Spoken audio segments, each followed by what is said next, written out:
बहुत समय पहले की बात है। किशनपुर गांव में रमेश नाम का एक गरीब लकड़हारा रहता था। वह बहुत मेहनती व ईमानदार था।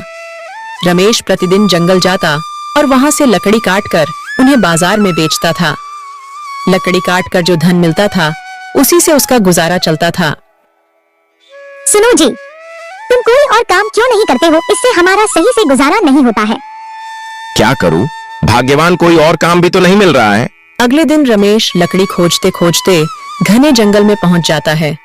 तभी उसे रास्ते में किसी की पुकारने की आवाज सुनाई देती है। रमेश पास जाके देखता है तो उसे एक जलपरी दिखाई देती है। कृपया मेरी मदद करो, मैं बहुत दिन से बीमार हूँ। लेकिन मैं भला तुम्हारी मदद कैसे कर सकता हूँ? तुम तो एक जलपरी हो। इसी जंगल कुछ मील दूर एक गुफा है। उस गुफा के अंदर एक जादुई गुलाब के फूल है। उसे लाकर मुझे दे दो, जिससे मैं ठीक हो जाऊंगी। रमेश जलपरी की बात मानकर उस जादुई गुलाब की तलाश में चल देता है। कुछ समय चलने के बाद वह उस गुफा के पास पहुंच जाता है। रमेश गुफा के अंदर जाता है। जैसे ही रमेश फूल तोड़ने वाला होता है, तभी उसमें से एक जिन निकलता है। मूर्ख मानव, तुम यह जादुई फूल नहीं ले जा सकते जब तक तुम मेरे 2 प्रश्नों के उत्तर नहीं दे देते। यदि तुमने मेरे दोनों प्रश्न के उत्तर सही दिए तो तुम यह फूल ले जा सकते हो। यदि तुमने एक भी प्रश्न के उत्तर गलत दिए तो मैं तुझे खा जाऊंगा।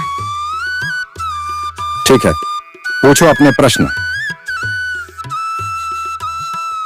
पहला प्रश्न, वह कौन है जिसके पास कभी तो दर्जन कपड़े होते हैं और कभी एक भी नहीं होता है?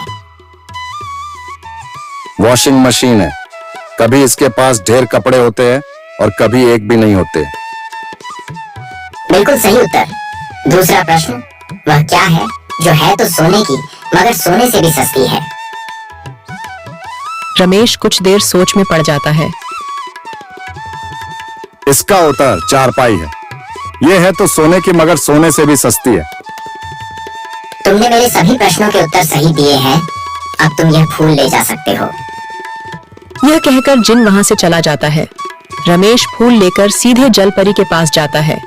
जलपरी ओ जलपरी, लो अपना जादुई फूल। जलपरी रमेश को मदद के बदले में उसे सोने के उपहार देती है और वहां से चली जाती है। रमेश उन सोने के सिक्कों से अमीर हो जाता है। फिर वह अपना जीवन हंसी खुशी से गुजारने लगता है।